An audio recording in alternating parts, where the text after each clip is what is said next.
ഉള്ളവരെ കോൺഗ്രസിനെ സംബന്ധിച്ച് ഏറ്റവും ശ്രദ്ധാപൂർവം സ്ഥാനാർത്ഥി നിർണയം നടത്തേണ്ട ഒരു നിയമസഭാ നിയോജക മണ്ഡലമാണ് നേമം എന്ന കാര്യത്തിൽ സംശയമില്ല.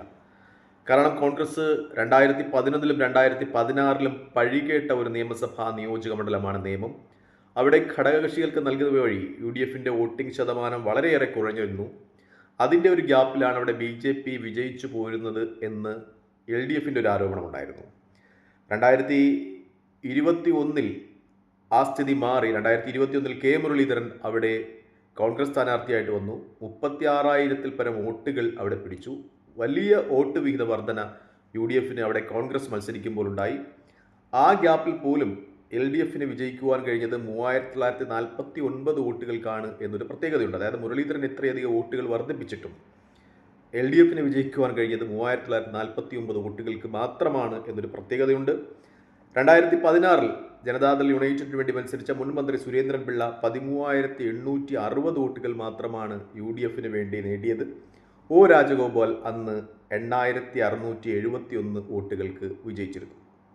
അതായത് നേമത്ത് BJPക്ക് ഒരു അപ്പർ ഹാൻഡ് ഉണ്ട് എന്ന് തന്നെയാണ് യാഥാർത്ഥ്യം. കോൺഗ്രസ് ശക്തനായ ഒരു സ്ഥാനാർത്ഥി നിർത്തിയാൽ മത്സരത്തിന് സാധ്യതയുണ്ട്. ഒരുപക്ഷെ വളരെ അനുകൂല ഘടകങ്ങളുണ്ടായാൽ കോൺഗ്രസിന് ആ സീറ്റ് പിടിച്ചെടുക്കുവാനും സാധ്യതയുണ്ട്. കാരണം കോൺഗ്രസ് നേരത്തെ ആ സീറ്റിൽ നിന്ന് വിജയിച്ചിട്ടുണ്ട്. പിന്നീട് മണ്ഡല പുനർനിർണയമൊക്കെ വന്നതിന് ശേഷമാണ് കോൺഗ്രസിന് ആ സീറ്റ് നഷ്ടപ്പെട്ടത് എന്നത് യാഥാർത്ഥ്യമാണ്.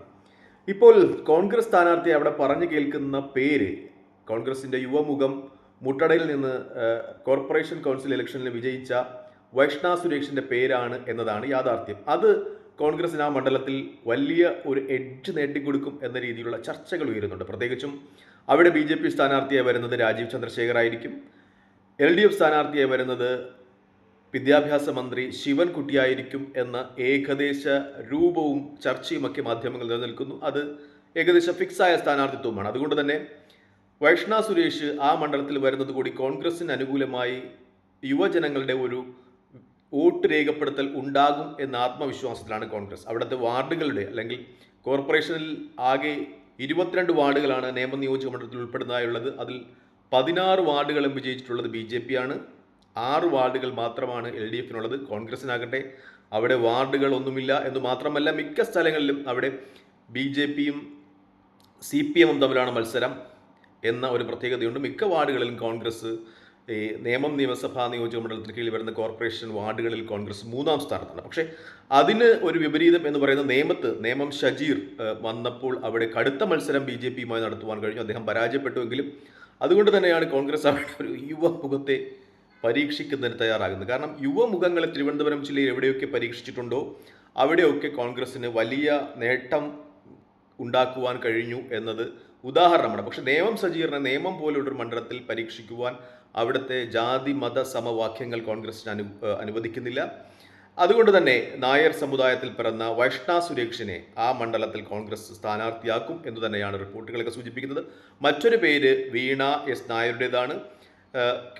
യൂത്ത് കോൺഗ്രസിൻ്റെ സംസ്ഥാന ജനറൽ സെക്രട്ടറി വീണ എസ് നായരുടേതാണ്. പക്ഷേ അവർക്ക് വിഘാതമായി നിൽക്കുന്ന ഒരു ഘടകം എന്ന് പറയുന്നത് അവരെ 2 പ്രാവശ്യം പരീക്ഷിച്ചിട്ടുണ്ട്. ഒന്ന്, തിരുവനന്തപുരം കോർപ്പറേഷനിലേക്ക് മത്സരിച്ചവർ പരാജയപ്പെട്ടു. 2021-ൽ കോൺഗ്രസിന് ഏറെ സാധ്യത ഉണ്ടായിരുന്ന വട്ടിയൂർക്കാവ് നിയമസഭാ നിയോജക മണ്ഡലത്തിലും അവർക്ക് സീറ്റ് കൊടുത്തിട്ടുണ്ടായിരുന്നു. പക്ഷേ അവിടെ അവർ 3-ാം സ്ഥാനത്താണ് ഫിനിഷ് ചെയ്തത്. അതുകൊണ്ട് തന്നെ വീണ എസ് നായരെ ഒരിക്കൽ കൂടി അവിടെ പരിഗണിക്കുവാൻ സാധ്യതയില്ല.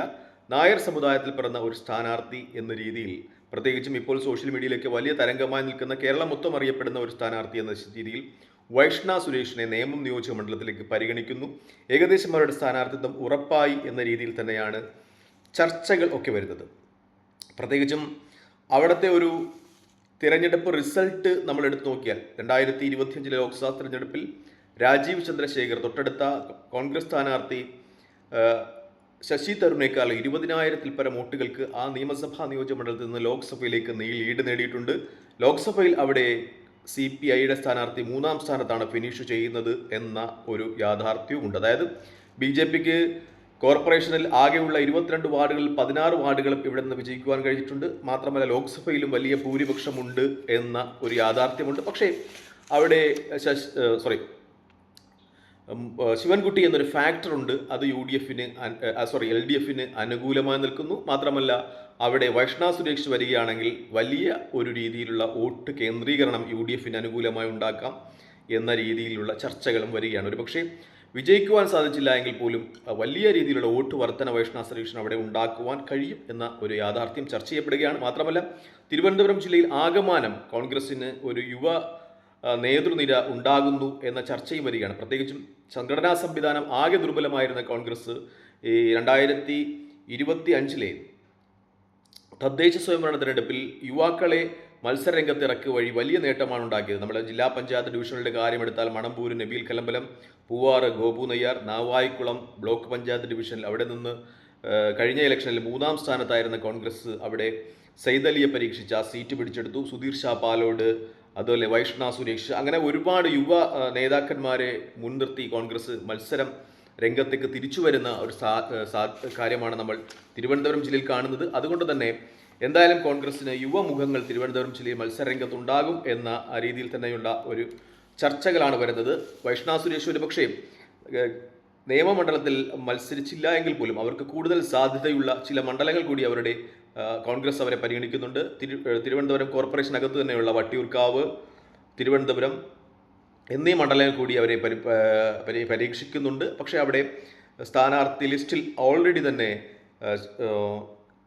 മുരളീധരനും ഒപ്പം മറ്റു ചിലരുമുണ്ട്, അതായത് നമ്മുടെ ശബരിനാഥും ഒക്കെ ഉണ്ട്. അതുകൊണ്ട് തന്നെ ആ മണ്ഡലങ്ങളിൽ അവരെ പരിഗണിക്കാൻ സാധ്യത ഇല്ല എങ്കിൽ പോലും അവർക്ക് അവർ മുൻഗണന കൊടുത്തുകൊണ്ട് വൈഷ്ണവ് സുരേഷിനെ മറ്റ് മണ്ഡലങ്ങളിൽ, അതായത് തിരുവനന്തപുരം കോർപ്പറേഷന് പുറത്തുള്ള ചില മണ്ഡലങ്ങളിലും പരീക്ഷിച്ചേക്കാം എന്ന രീതിയിലുള്ള ചർച്ചകൾ വരികയാണ്. എന്തായാലും വൈഷ്ണവ് സുരേഷിന് ഈ നിയമസഭാ ഇലക്ഷനിൽ സീറ്റ് ഉണ്ടാകും എന്ന രീതിയിൽ തന്നെ ചർച്ചകൾ വരികയാണ്. മറ്റൊരു വനിതാ സ്ഥാനാർത്ഥിയായി കോൺഗ്രസ് പരിഗണിക്കുന്നത് തിരുവനന്തപുരം ജില്ലയിലെ രമണി പി നായരെയാണ്. അവരെ വാമനപുരത്ത് പരീക്ഷിക്കുവാനുള്ള സാധ്യതകൾ ഉണ്ട് എങ്കിലും അവിടെ മുൻ MLA, അതായത് നെടുമങ്ങാട് നിന്നുള്ള മുൻ MLA പാലോട് രവി, അദ്ദേഹത്തെയും അവിടെ പരീക്ഷിക്കുവാനുള്ള സാധ്യതകൾ കാണുന്നുണ്ട്. മറ്റൊരു മണ്ഡലം നെടുമങ്ങാടാണ്. നെടുമങ്ങാടിൽ അവിടെ കോൺഗ്രസിൻ്റെ മുൻ കഴക്കൂട്ടം MLA MA വാഹിദിൻ്റെ പേരാണ് പറഞ്ഞിരിക്കുന്നത്. അതിന് ഏറ്റവും പ്രധാനപ്പെട്ട കാര്യം അദ്ദേഹത്തിൻ്റെ പഴയ കഴക്കൂട്ടം നിയമസഭാ നിയോജക മണ്ഡലത്തിലുണ്ടായിരുന്ന വെമ്പായം, അണ്ടൂർക്കുളം, പോത്തൻകോട് എന്നീ പഞ്ചായത്തുകൾ ഇപ്പോൾ നെടുമങ്ങാട് മണ്ഡലത്തിലാണുള്ളത്.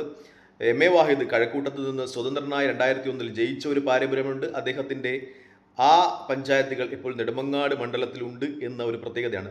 അവിടെ നിന്ന് ജയിച്ചതിന് ശേഷം അദ്ദേഹം പിന്നീട് സ്വതന്ത്രനായി ജയിച്ചതിന് ശേഷം അദ്ദേഹം 2 പ്രാവശ്യം കൂടി കോൺഗ്രസ് ടിക്കറ്റ് നൽകി കഴക്കൂട്ടത്ത് നിന്ന് ജയിക്കുന്നുണ്ട്. പിന്നീട് മണ്ഡല ക്രമീകരണമൊക്കെ വരുമ്പോൾ ആ മണ്ഡലം, കഴക്കൂട്ടം മണ്ഡലം BJP CPM മണ്ഡലം പോരാട്ടം നടക്കുന്ന ഒരു മണ്ഡലം കോൺഗ്രസ് 3ാമത് എന്ന സ്ഥാനത്തേക്ക് മാറുകയാണ് ഉണ്ടായത്. പ്രത്യേകിച്ചും തിരുവനന്തപുരം ജില്ലയിൽ മണ്ഡല പുനർക്രമീകരണ സമയത്ത് കോൺഗ്രസ് നേതാക്കൾ ശ്രദ്ധിക്കാതിരുന്നതാണ് അവരുടെ മിക്ക മണ്ഡലങ്ങൾ നഷ്ടപ്പെടുന്നതിന് കാരണം. എന്തായാലും ഇപ്പോൾ നെടുമങ്ങാട് മണ്ഡലത്തിൽ MA വാഹിദിനെ പരീക്ഷിക്കുവാനുള്ള ഏറ്റവും പ്രധാനപ്പെട്ട കാര്യം അദ്ദേഹം പഴയ കഴക്കൂട്ടം MLA ആയിരുന്നപ്പോൾ ഉണ്ടായിരുന്ന അദ്ദേഹത്തിൻ്റെ മണ്ഡലത്തിലുണ്ടായിരുന്ന ചില പഞ്ചായത്തുകൾ അത് നെടുമങ്ങാട് നിയമസഭാ മണ്ഡലത്തിൽ ഉണ്ട് എന്നതാണ്. അദ്ദേഹത്തിൻ്റെ വീടുൾപ്പെടെയുള്ള പ്രദേശങ്ങൾ, അത് അദ്ദേഹത്തിന് ഒരു അഡ്വാൻറ്റേജ് നൽകുന്നു എന്ന ചർച്ചയും കോൺഗ്രസിനുള്ളിൽ ഉയരുന്നുണ്ട്. തൽക്കാലം ഈ വീഡിയോ വാങ്ങിയാണ്. മറ്റു വീഡിയോ കാണുന്നവരെ നന്ദി, നമസ്കാരം, ജയ് ഹിന്ദ്.